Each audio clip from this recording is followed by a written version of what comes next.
Hey guys, welcome back to ArtosisCasts. We're taking a look at Snow and his amazing Protoss First Terran here on Dominator. He's got someone who is not a pushover up here at the top left. This is Ridesky. We have a lot of games that I've casted of Ridesky. He's actually one of the sadder stories amongst the top players in the world. He's been one of the highest ranked players on ladder for about 6 years. Super strong, plays against pros all the time, but hasn't yet made it into the Star League. How frustrating must that be? It just shows the level that the current crop of pros are at, that someone like Ridesky is having such a hard time coming up and breaking into that complete top tier of ASL/SSL competitors. I still think there is potential for him to do that. I do worry, and I think I mentioned this last time we casted Ridesky, I do worry there might be a mental block at this point. I think that when you have the type of mechanical skills that Ridesky has, generally what you're going to run into is mental blocks that are disabling you, because it's not like a lot of the Terrans in ASL are mechanically better. It's not like they can make more units than Ridesky. Some of them, sure, but he's got the required strategies and the required mechanics to be able to succeed, and yet is not. So that's in my opinion one of the more interesting things to really look at in StarCraft at this point. I mean, I love the strategy and everything as well, but the mental side is something that I've been interested in for years. If anyone's watched me play, sometimes I play a little bit angry and everything. So the mental aspects, the mindset type of thing is something I actually study quite a bit and I find fascinating. So, but I don't want to be like a armchair psychologist here for Ridesky, but I believe he can do it. Now, taking a look at Snow here, throwing down this forward pylon as part of a future wall for his expansion, putting some pretty heavy damage there onto this SCV. Really ridiculous micro. I was actually talking to someone, and they mentioned that maybe I should talk about how some of these micro tricks are done. So if you want to know about this type of moving shot, so it's not exactly I'm not good at talking technically about things. Sometimes you'll see speedrunners talk, and they'll talk about, by the way, there is a zealot going across, and this is a factory expand. You'll see speedrunners, and they'll be like, oh yeah, you're doing this cancel and that cancel. So it's kind of like an animation cancel. If you just right click a probe to attack something, it'll deaccelerate attack and come to a full stop at the same time. So what's happening is you're mass clicking. Well, hold on. Let's see this zealot go up and attack these Marines. Yeah, he's fine. Snow's going to turn around here. Oh! I didn't think he was going to get that shot. That was a nice shot. Oh my God, he gets 3 more shots after I thought he was literally not going to get another shot. Oh my God. He dealt a lot of damage there with this. This was very good on this zealot. Dragoon coming up. This is actually going to be problematic. He's going to have to make the siege tank. You have to make Marines nonstop here as well. And you can see Snow targeting down perfectly here. Ooh, okay, he targets that down. That's really, really important. More Dragoons are coming for Snow. This can snowball pretty quickly. I hope that this doesn't turn into a very one-sided affair. Mines, siege tank. So this is turning into an FD Terran build, which is completely fine. And I kept checking to see if he was going to make another depot, because it felt like he probably should. When things start going wrong like this, oftentimes it's just best to make another depot. Yeah, it might end up slowing down in optimal circumstances your command center a little bit, but you need to make sure you're not ever getting supply blocked here. So he gets, as soon as the tank comes out, he gets that high ground. Snow is expanding, and I think we'll see the robo go down in a second here. But Ridesky takes over the high ground here, which is super important, and he will put some pressure on. He's waiting for the second tank, which is a perfect idea. Anyways, I want to just jump back real quick. So basically with the probe, you're mass right-clicking to keep him moving, so it'll be like click, click, click, click, click, attack. Oh! Close your eyes. I hit the A button. when I was doing that because I was like doing it out in my mind. Sorry about that. Anyways, it's click, click, click, click, attack, click, click, click, click. So basically like you're attacking and then instantly clicking again for the movement. Okay, so that's how you do the moving shot. It's a lot of APM. Okay, now here comes the push. This is a very good push, especially if you've already killed any units. And you can see a very red Dragoon, and he already killed a Zealot, so this is really nice. But Snow did make a shield battery. Shield battery here going to be incredibly important, because this would beat this without a shield battery 100%. I think it still technically beats it. But he's going to have more units coming as well. So some mines going down. Oh, loses that tank. That is a little bit brutal. Oh, man. That was not well targeted. That was not well targeted. I think here, if Ridesky had gone... Oh, my God! The double mine was amazing. When he got a couple mines down, he should have pulled the Marines and tanks back and eliminated the battery. And then he would have had a more wide open area. He could have even gotten the pylon.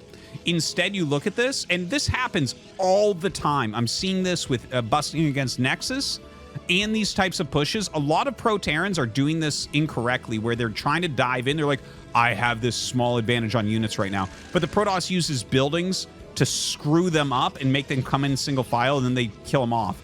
What you actually need to do is utilize the huge DPS of all those Marines that you have with your tanks. You poke the goons back, and if they're running way back trying to bring you through, you take a step back and you have the mines sitting there so they can't really follow, and you just focus fire it down super fast. So I think that was definitely a mistake there from Ridesky. He's not dead. Everything's fine. Everything's fine. He's got 3 factories going up.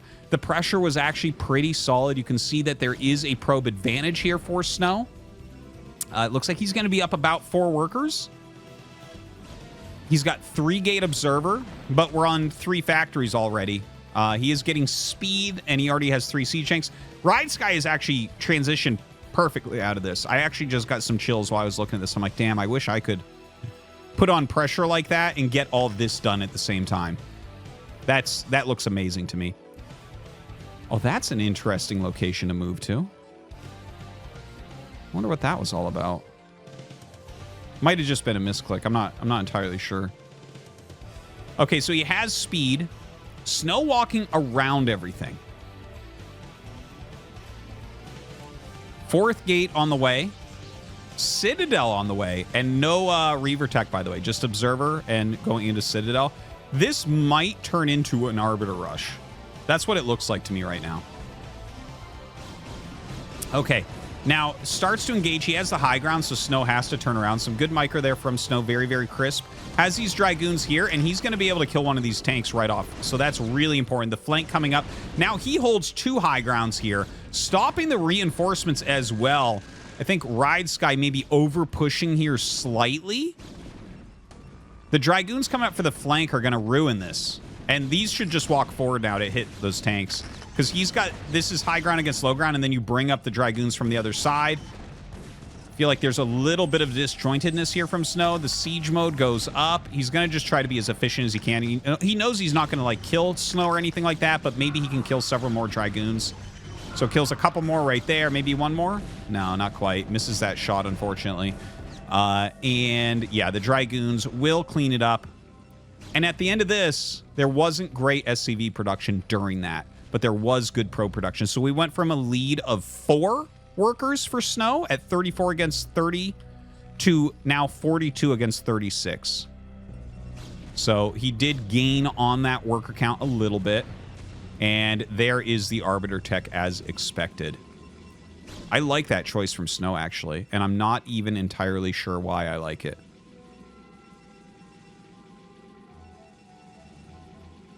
That's like something I've encountered with my own play when I'm playing this type of style where you're kind of keeping pressure on Protoss. If they go into a very fast Arbiter when they're kind of... Because the pressure slows down the 3rd base. 2-base Arbiter is probably the most invincible build that Protoss has. Like, you should never die to anything when you're going 2-base Arbiter.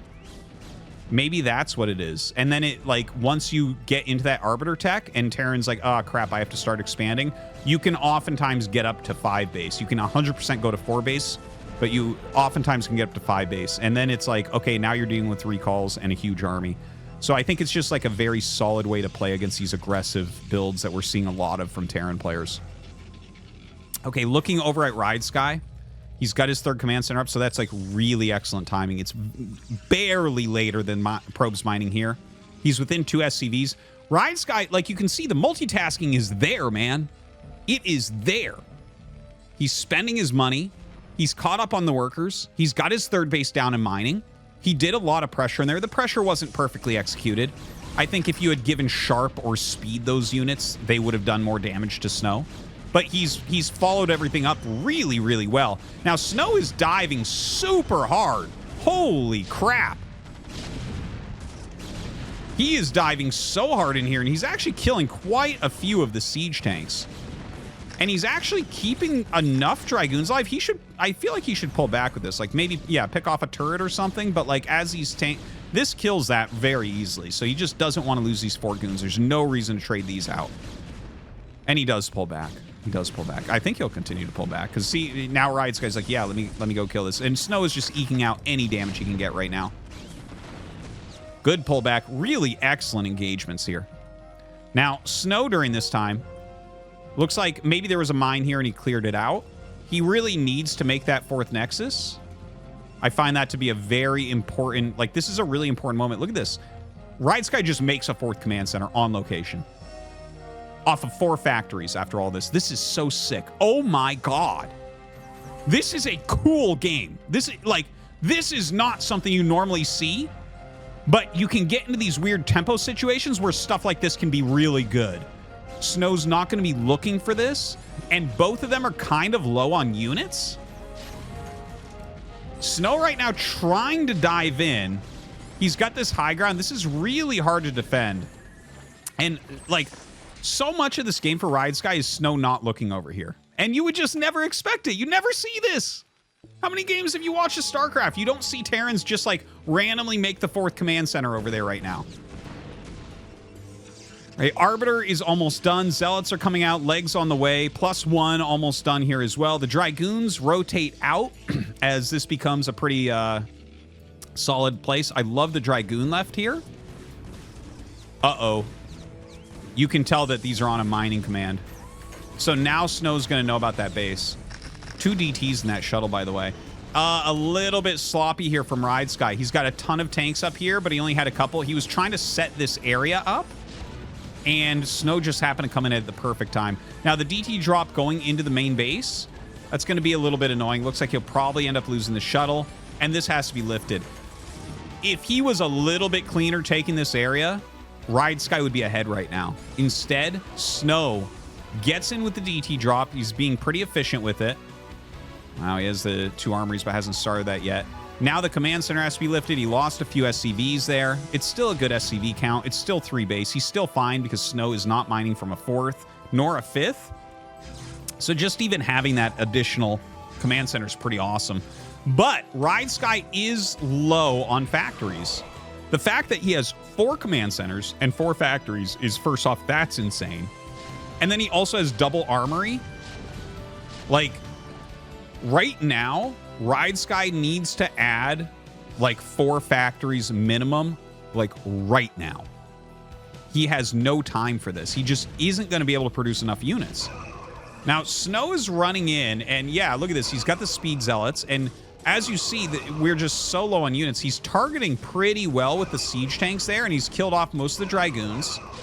So he's technically still alive, but Snow's production is like over twice as much as his opponent here. Nice little drop going off, by the way. This is actually really, really good. That's going to be highly annoying for Snow. Going to have to send zealots back in, and that's going to slow any more pressure that he'd put on over here. Those units Snow would prefer to come across the map. All right, he's starting to add some of those factories. The command center floating over towards here. So this is kind of a hidden location, but he can't possibly defend here against this Arbiter tech, as well as defend over here. Right? He can't do it. This is too big of a stretch. This is the natural 4th base. This is like you can defend here, and everything's defended. Well, obviously Arbiters can come in over here, and that's a whole different jar of pickles to open, but this is a much more defendable 4-base layout, so it makes sense that he's floating over here. It's too bad. It's too bad that that one moment happened here where I feel like Ridesky could have gotten an advantage. So looking at Snow right now, he's just like macroing up really quickly out of these gateways. You can see that supply differential. This is like the latest factory ads we've seen in a very long time. And he is going up to 8 factories as recommended. eBay definitely going to be picked off. Recall has been started, but it's not ready yet. Kind of a good SimCity here. Oh, the tanks are very spread right now. And you can see how low this unit count is. Factory ad timings. We went over a game. I think it might have been Rich versus JYJ on Polypoid like a couple weeks ago or so. Yeah, GG. Where, yeah, let's talk about that for a second, because I really went deep on, because JYJ got the fastest 3rd base I've like ever seen basically, but his factories were all too late. This is exactly what went wrong. Ridesky did so many things really, really well.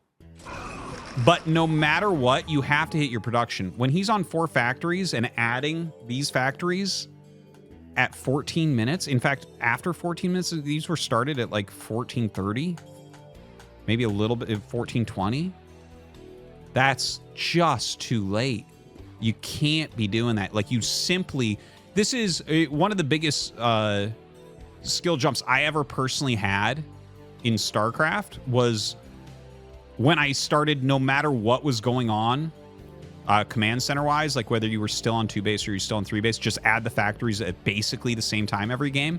Because it's not just a function of how many bases you have mining at the moment, but as you fill out your tech, it's like, okay, you've already bought your academy, you've already bought your starport, you've already bought your armories. Okay, you have a 3rd command center, you're already up in 60 SCVs. It's like, that is as much a function as how many bases you have mining as to how many factories or any production facilities that you need. So I feel like this was the huge error. It would have been far superior, this game, if he had just gotten his factories up more quickly. I love the idea of hiding that command center over there, making it on location. That was such a cool moment, but you need to have the production to back it up. You simply, if you don't have enough mans, your other mans will kill your mans, as Guy in the chat says. All right, guys, thanks for watching. I hope you enjoyed this one. It was actually, I thought this was a really fun one. We'll see you next time.